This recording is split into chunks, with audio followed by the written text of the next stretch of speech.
vois plein de réactions là, sur les derniers épisodes de Jane the Virgin, là. Mais c'était pas censé être une mauvaise série au début?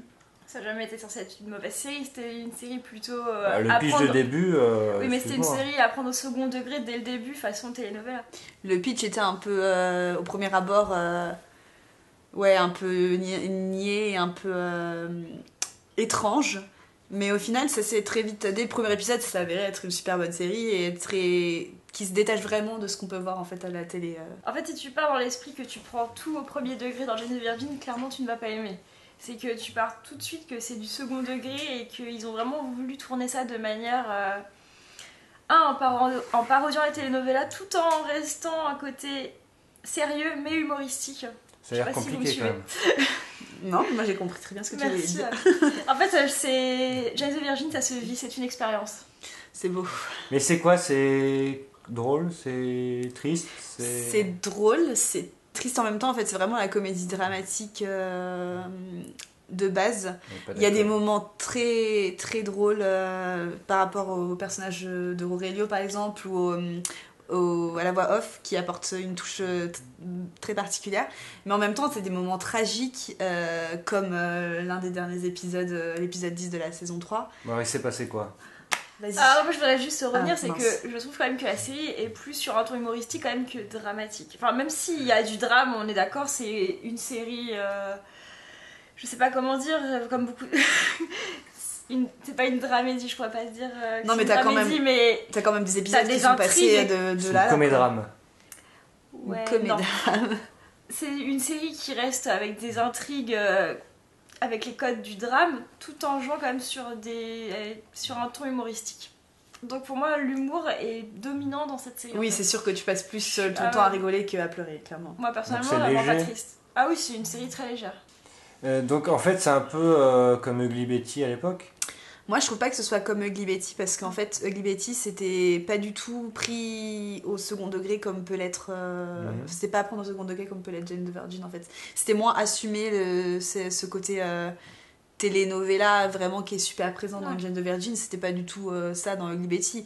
C'était d'accord une histoire d'une latino, mais ça n'a foncièrement rien à voir pour moi. Ça n'a pas la force sur certains sujets qu'a Jane the Virgin. Là, Il s'est passé quoi alors?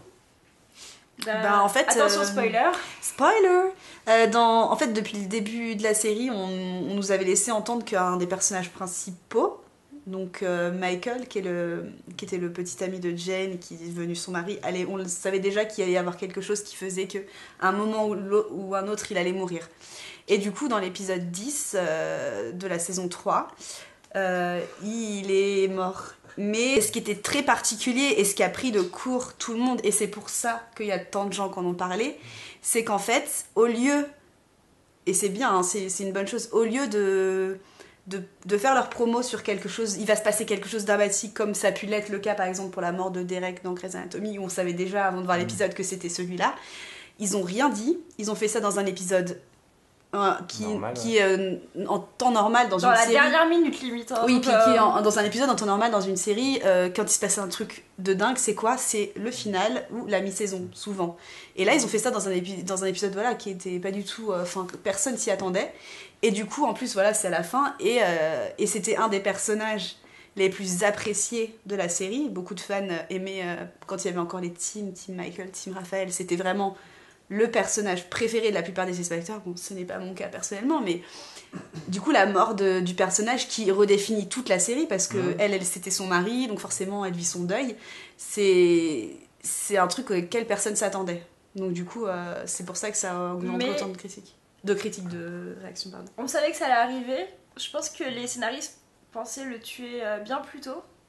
Et finalement ça n'a pas été le cas parce que je pense que et le personnage et l'acteur qui est vachement présent sur les réseaux sociaux et présent beaucoup pour promouvoir la série, était très apprécié des fans de Jane the Virgin. Je pense que la team Michael était prédominante, en tout cas dans mon entourage, elle est prédominante par rapport à la team Raphaël. Donc au final, il n'y a plus de Team Michael. Il y a toujours la team Michael parce que on sait pas si finalement, on espère que Jane va refaire sa vie, parce que moi je suis team Jane. J'espère que Jane sera heureuse. Mais on sait que Michael c'est son mari, ça a été son premier. C'est avec lui qu'elle a perdu sa virginité, donc ça restera toujours Michael qui sera toujours quelqu'un de très important pour elle. Alors, avec tout ce que tu dis, il y a plein de questions. Si elle a perdu sa virginité, donc ça s'appelle plus Jane the Virgin. Non. Jane the Virgin Bah ouais. rayé avec chaque fois un mot. Jane the Widow, le dernier. Ouais, un mot un mot, une phrase pour décrire le personnage tel qu'il est dans l'épisode. Par exemple, à un moment c'était Jane, la maman dépassée, Jane quelque chose. Est-ce que la série peut survivre à défaut Évidemment. Évidemment, parce qu'en plus, ce qui est, moi, je trouvais que c'était une bonne idée, c'est qu'ils ont fait un saut dans le temps de 3 ans. Et en fait, et c'est vrai que Jenny Herman, qui est la créatrice de la série, a dit ça.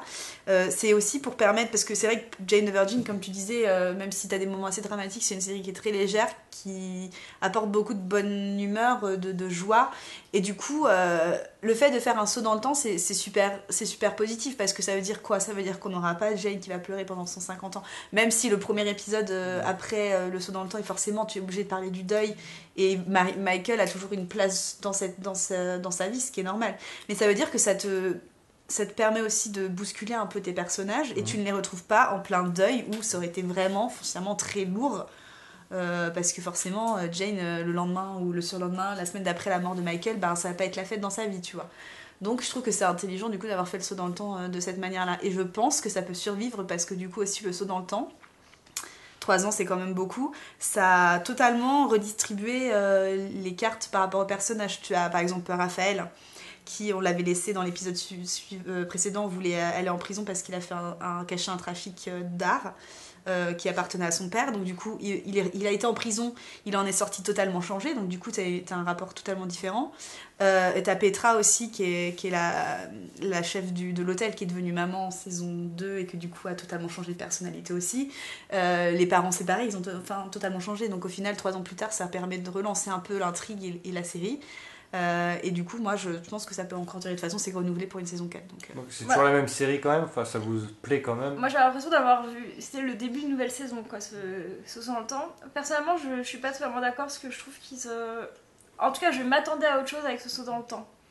J'aurais préféré alors que soit il reste juste après la mort de Michael et qu'on ait des flash forward avec comme régulièrement dans un épisode de... Voilà, régulièrement avec dans 3 ans qu'est-ce qui va se passer, en fait je m'attendais à quelque chose qui nous tease un peu plus, parce qu'on finit sur l'épisode de la mort de Michael où personnellement j'ai pas eu le temps de pleurer, parce que tout de suite on nous amène 3 ans plus tard, on sait que Jane va à un mariage, on sait pas de qui et quoi, et en fait dès l'épisode d'après, voilà, il y a plus aucun suspense, tout est révélé. Et alors je sais que c'est pas trop le style de Jane the Virgin, mais moi je m'attendais alors soit qu'on restait à l'après mort de Michael, donc dans le présent, et qu'on aurait des flash forward 3 ans plus tard qui allaient un peu nous aguicher à il va se passer des trucs de ouf dans le futur, vivement cette période-là. Ou alors d'aller directement 3 ans plus tard et nous faire régulièrement des flashbacks qui arrivera peut-être plus tard. Oui, je pense mais que ça va se faire. Ouais. Voilà, ils essayent de nous dire tout ce qui s'est passé pendant 3 ans en un épisode. Et je trouve que c'était beaucoup trop. Après, c'est... Et il n'y a eu aucun flashback, à part la toute première scène où on a 2 semaines après, puis ça passe à 3 ans plus tard. Mais voilà. Je pense que l'histoire des flashbacks, à mon avis, ça va se faire, s'ils vont le faire forcément à un moment ou un autre de la série. Jane the Virgin est quand même l'une des seules, si ce n'est la seule série de la CW à avoir eu un award prestigieux, meilleure actrice. Crazy Ex-Girlfriend aussi. Et Crazy Ex-Girlfriend, ouais. Mais je pense que si c'est une série qui est par la critique en tout cas, qui est très appréciée, même si il n'y a pas clairement 3 millions de personnes qui regardent. Jane ou Crazy Ex-Girlfriend ont toutes les deux très bonne presse, donc je voilà, pense que c'est ça qui les font tenir, et le fait qu'elles soient renouvelées chaque année. Et puis ça donne quand même une très belle image de la femme. Et en plus des latinos, c'est bien défendu, et puis l'actrice est quand même super engagée sur ça, donc... Moi, je trouve que ça donne une belle image, et puis ça donne quelque chose de différent à la CW aussi, parce que bon, si tu sors de Vampire Diaries qui se termine et des super-héros, qu'est-ce qui reste? Il reste rien. The Undread. Voilà, The Undread est Supernatural, mais après The Originals, mais sinon il te reste rien. Donc il faut aussi qu'ils apportent quelque chose de différent. Et pour moi, Jane the Virgin, c'est vraiment pour moi, c'est une des meilleures séries de Network. Tu as parlé des autres personnages, mais justement, à part Jane, il y a d'autres personnages quand même intéressants. Aurelio. Tous les personnages sont intéressants, moi je trouve, dans leur... Chacun ont quelque chose. Mais ça raconte quoi au final? C'est une raconte sorte la vie. Voilà, c'est familial en fait. Raconte C'est la la, vie. c'est la La vie famille. façon telenovela. C'est la famille, Alors rien non, c'est comparable la à famille. This Is Us, mais en effet voilà c'est vrai que c'est sur la famille, Feel good les de la amis, série, comme on les dit. amours, c'est exactement c'est ça, Les c'est un emmerdes. feel good. Pour moi c'est exactement ça, c'est un feel good. C'est un truc où tu passes un bon moment. Ça sera pas la série où je serai accro, où j'ai envie absolument de voir l'épisode suivant, sauf rare cas. 6 mois. Mais voilà, t'es devant ton épisode, t'es content. Moi après c'était différent parce que j'ai bingé les 2 premières saisons à la suite. J'ai attendu. Ouais, alors, t'as pas eu la même. peut-être que expérience. j'ai peut-être moins un rapport différent avec cette série par rapport à d'autres qui ont commencé et qui ont fait vraiment chaque semaine un épisode. Mais moi c'était ma série de l'été, un peu. Voilà, c'était sympa de la retrouver sans que je me dise j'ai trop envie de voir la suite à chaque fois. Je trouve que tous les personnages ont apportent quelque chose d'intéressant chacun apporte sa pierre à l'édifice, quoi. Vraiment. Donc t'as Jane qui est quand même là le personnage principal, tout gravite autour d'elle. Mais t'as aussi Rogelio qui est son père, qui est une star de telenovela, qui essaie de passer, d'être connu aux États-Unis et qui est très excentrique et quand même très drôle. Pour moi, c'est un des personnages les plus drôles de la série. Après, t'as la mère de Jane qui a eu donc sa fille très jeune, à 16 ans. Et t'as la grand-mère qui est beaucoup plus catholique, beaucoup plus. Comment dire ? Conservatrice, voilà. Merci, Lauriette. Et qui surtout voilà. s'est occupée de Jane Mais quand sa mère pouvait pas. Ça se moque des latinos ou c'est.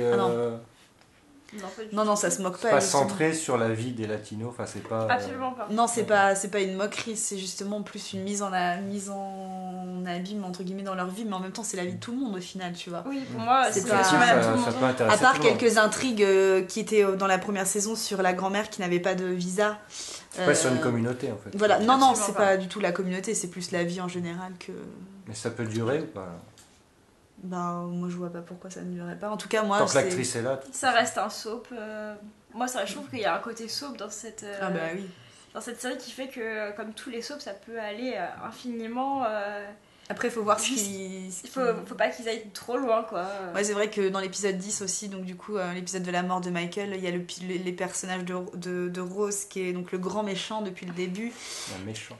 La grande Qui fait la méchante chirurgie qui fait la esthétique, chirurgie esthétique pour, en gros et qui change de visage. Et là, tu découvres qu'elle est revenue et là, tu te dis, bon, ça va peut-être un peu loin. Voilà, c'est Mais la là, deuxième pour fois la- qu'elle change de visage entièrement. Voilà. Donc, C'est pour ça qui peut peut-être tuer la série, c'est quand ça va trop loin. Mais après, au final, c'est un soap. Donc là, ils ont parlé de ça, mais pour l'instant, ça n'a pas encore été redit dans l'épisode suivant. Donc on sait pas ce que ça va devenir. Mais je trouve que cette saison, le fait que ça y est, elle était posée avec Michael, que voilà, ils avaient leur petite vie, Il leur est petit mort. train-train. Oui, mais toute la première partie saison, c'était ça. Après, elle perd sa virginité, voilà, c'était le gros truc de ce début de saison, mais j'ai trouvé que, voilà, dans l'ensemble, c'était sympa, mais on s'ennuie un peu. Et là, peut-être que justement, ça va j'espère en tout cas, redonner un souffle à la série. Moi, étonnamment, j'étais pas très team Michael, mais alors vraiment pas du tout d'ailleurs. Mais les T'es premières contente parties. en fait. Bah, je l'avais pas trop tweeté parce Ne que le j'ai dis eu peur pas de me trop faire fort. tuer, mais désolée. Non, mais en fait, moi, j'ai pas trop team Michael, mais au final, quand début de la saison 3, tu t'y fais, en fait, tu t'attaches vraiment au personnage, au couple. Moi, je suis pas trop du même avis que toi, je prends toujours du plaisir Après, à je regarder. m'attache. Non, mais je veux dire, tu vois, je couple, ne trouve pas que ce soit trop gnangnan ni rien. Par Je pas contre, dit ça. non, Je dis juste qu'on s'ennuie trop un long. peu. Mais par contre, ce que. J'ai pas envie. Par contre, ce que j'apprécie par rapport au saut dans le temps en étant Team Raphaël, désolée, c'est que du coup, le rapport entre Jane et Raphaël a totalement changé. Et même dans l'épisode 11, elle lui dit clairement, t'es mon meilleur ami. Et il y a vraiment une. mince. Non, mais c'est pas forcément amoureux. Friendzone. Je trouve qu'en fait, l'alchimie entre eux est vraiment super présente parce que je pense aussi peut-être qu'il a un peu aidé dans son deuil aussi. Sûrement. En même temps, s'il est parti en l'épisode- prison. Non, mais peut-être un petit peu, tu vois, je sais Je pas, sais bref. On ne le sait pas, mais je trouve que l'alchimie qu'ils ont maintenant est vraiment super intéressante et voir. Bon, après, je ne sais pas si ça va revenir en une histoire d'amour, je ne pense pas. Enfin, Pas tout de suite. ça me semble un peu C'est sûr compliqué. qu'ils vont le faire, hein, mais c'est. Enfin, on sait pas, on verra, mais en tout cas, moi je ne serais pas Fin contre. de saison 3, à mon avis. Je pense qu'il y aura au moins un début de quelque chose qui va revenir. Bon, en tout cas, Est-ce voilà. qu'en jouant justement sur les codes de la telenovela ou même des soaps, est-ce qu'ils peuvent aller plus loin, genre dans la parodie, faire un épisode musical, et si Michael Ah, bien était sûr. Ah, mais ils ont survivant, déjà fait. Oh oui, bah je pense qu'ils Ah, ça, peuvent le ils faire. pourraient le faire. Épisode musical, ils ont déjà fait des séquences assez Des séquences fantaisistes, de danse et des tout, séquences ouais. de danse. Ils pourraient aller très loin. donc c'est bien. Bah oui. C'est bien. Bon, on regarde les anges. Non. Non. Non, je vois plein de réactions là, sur Jane the Virgin, mais en fait, c'était pas censé être une série nulle au début? Faut pas me regarder, moi je regardais cet été, je voulais pas la voir avant. Bon, ok, on recommence. Non, j'ai vu plein de réactions sur Diane la Vierge là. C'était pas censé être nul comme série? Bah, Mais comment Diane la Vierge, mais je vais jamais y arriver, moi.